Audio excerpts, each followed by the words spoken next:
Welcome, everyone, to this episode of the Build America podcast, the podcast that is capturing and sharing the very heartbeat of construction people, projects, and purposes, and certainly construction safety, which is going to be a big topic of ours today. We are delighted to have with us Dirk Elsperman, who has worked for Tarlton for 34 years and has been executive vice president for many of those years. I'm Carrie Smith Buck, also the owner of CNR, Construction News and Review magazine. And Dirk, we're delighted to have you with us today. Thank you for joining us. Yeah, well, thanks, Carrie, for having me. Really appreciate the opportunity to talk about a couple things that I'm passionate about, which are Tarleton and safety. Well, let's roll right into it.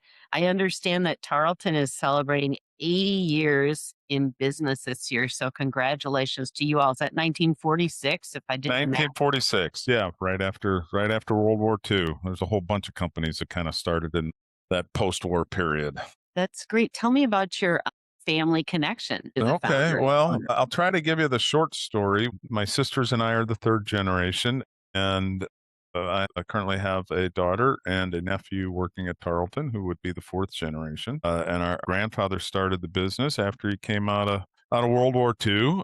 Had three other partners who bought an existing company that was basically defunct. They bought the land and the name, essentially. And that's where Tarleton came from. It had been around for about 20 years, but really George Locke Tarleton had passed and the company was just really sort of a shell. And they thought, well, we get a little name recognition. And then a couple of the older partners retired and my grandfather bought them out.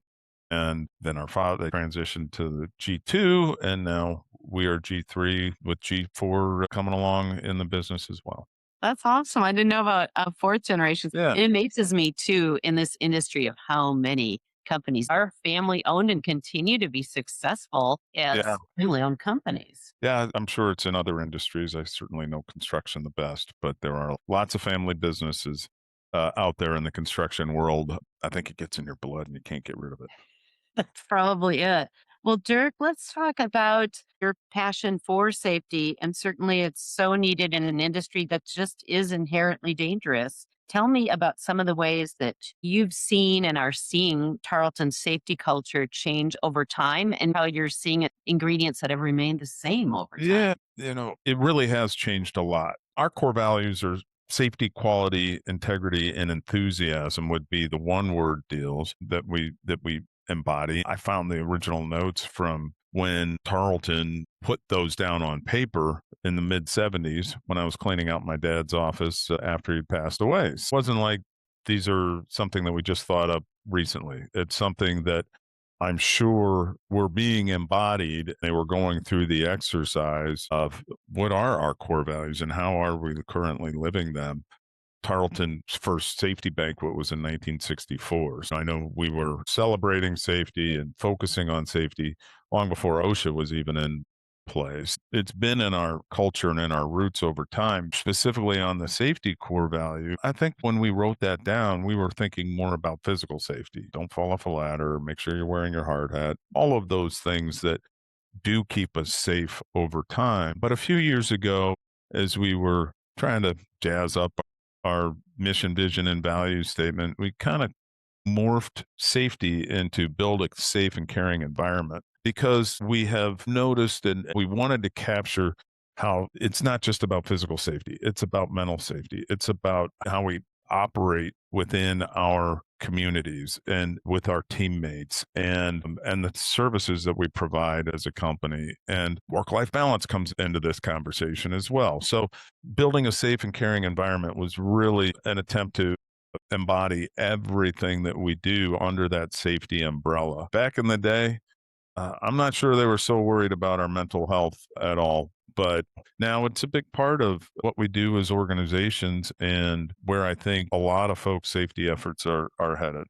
That's awesome. That was a great encapsulation. I know that you served as the national president of AGC of America a few years back. And I know recently in mid March, we both attended the national conference, which is time so well spent in Orlando this year. What were some of the key takeaways for you this year in particular from that solid conference that we attended. I purposely sought out some of the sessions on safety. The ones that really resonated with me were two that were really geared around what are you doing in the moment? I'm the office guy and I'm very passionate about safety, but how do I communicate with the folks that are right on the front lines and have the day to day exposures in a manner that resonates with them? Both of those sessions were strong. One was really focused on the team effort that goes into safety. I know everybody here at Tarleton's tired of hearing me talk about our number one tool in our tool belt, which is each other. But that's a really important part of our safety culture. How do you coach folks to understand that they are part of a team and it takes a team to be 100% safe?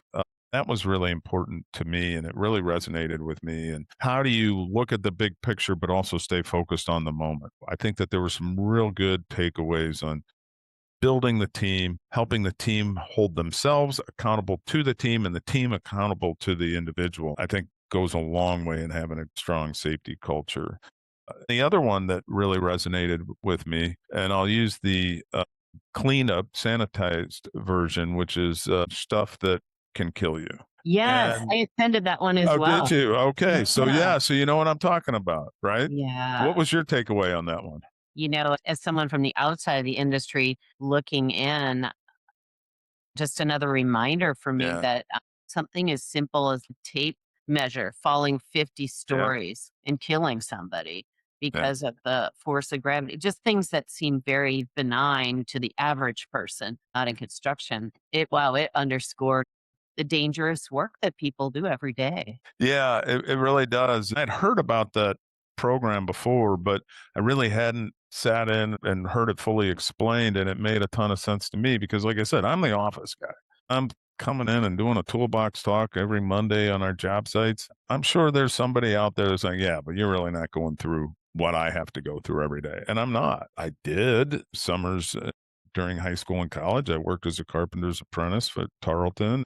So I understand what they've gone through, but I'm not doing it today and I haven't done it in a long time. But what I really liked about the stuff that'll kill you is that it takes it to the most basic level. How do you talk and how do you share the hazard with that individual right there at that time? How do we translate that to our program and fit that within our program? It uses the vocabulary. Say, hey, when we're looking around, what is the most dangerous thing that can happen today to us? And what are we doing to make sure that it doesn't happen to us? The example you used, I think a lot of the real serious injuries that we have in construction are uncontrolled energy. And gravity is probably one of the most uncontrollable sources of energy out there. Slips, trips, and falls are all a result of gravity doing its things, whether it's off a ladder from heights or just on something on the floor. And how do we address those things and make sure that they don't come and get us?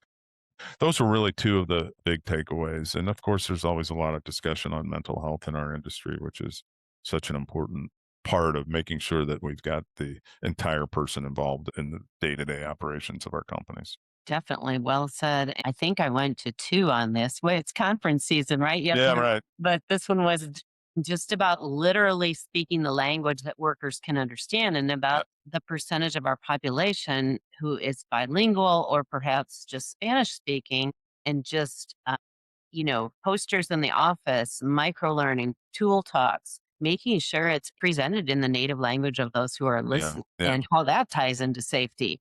That made a deep impression on me as well. We don't have as large a Hispanic population in St. Louis as we do in other parts of the country. But while I was doing my AGC tours, it's a big deal in other markets, and we are prepared for that as our workforce changes over time and what have you. I think that that is something that we always have to have out front. Back to the inclusion part of the safety conversation, we would certainly be remiss if we weren't embracing everybody who wants to come into our industry as well. We got to make it welcoming for them, and we have to make it safe. Exactly. It could be wearable helmets, wearable safety devices, protective equipment that fits women. What are a few examples that come to the top of your mind that Tarleton is really walking the walk on the jobs in terms of equipping people on the physical safety side. A few years ago, we were able to get a grant to make sure that we had safety harnesses that fit women. My business partner is my sister, and we used to always laugh because back in the day, you get invited to a golf tournament and the women would get the small men's size shirts. And it's just like, there's another shirt I don't need because they just don't fit right. Everybody's built a little bit differently. So that's one thing that's really, really important out there. A lot of our peer companies have gone to the new style hard hats with a chin strap that really hold your head a lot better. And I think when they first came out, you get some pushback. It's change, it's whatever. But what's great is all of the suppliers are trying to adapt to different scenarios out there, whether it's reducing weight, adding sun protection. How do I put my flashlight on top of my head? How does this fit for our face shields and goggles or whatever we need? I think there's a lot of cool things that we can use from an AI standpoint. Life is moving so fast in that front, it's really hard to keep up. We're going to be able to analyze trends a lot easier using the AI tools. We've already started looking at that and saying, okay, here are the salient facts around an incident. Out of 10 incidents, are there any correlations? Are there anything that's there? Sometimes it's hard for us to draw trends because everything's just slightly different. But using some of the new tools, it's getting a lot easier. Exciting to see the momentum build on that front. What were the safety related advocacy issues? One of the things that we were able to accomplish while I was involved at the officer level was the culture of care that AGC has developed, and it really was oriented towards inclusion in the mental health aspects of our industry. That's a real important part of construction. We are the number 2 industry for folks dying by suicide. There is a prevalence of drug addiction in our industry as well. I would say we weren't really talking about that 7 years ago, 8 years ago, 9 years ago. We've been able to elevate that conversation a lot higher now. The more you talk about it, the easier it gets. But it's shocking when we do our mental health toolbox talks and you ask the folks sitting around the table at the job site, okay, who's been affected by a suicide? It's just about everybody in the room. I have. And so, how do we help folks to get to the point where, hey, this isn't good. I need to talk to somebody. Or just, hey, Dirk's not having a great day. How do I either approach him or approach somebody else who's better equipped to go talk to me on that day? We developed a program in conjunction with Washington University called Assist. We modified it. It was based on a program developed in Australia where they called it MATES. It's a multi-tiered level of trained communicators who have the skills to talk to somebody if they're going through a rough time, or somebody who knows somebody who's going through a rough time. And that's been a real cool tool. Switching gears a little bit, other advocacy items that I've been involved with over the years, whole lot of roadside safety.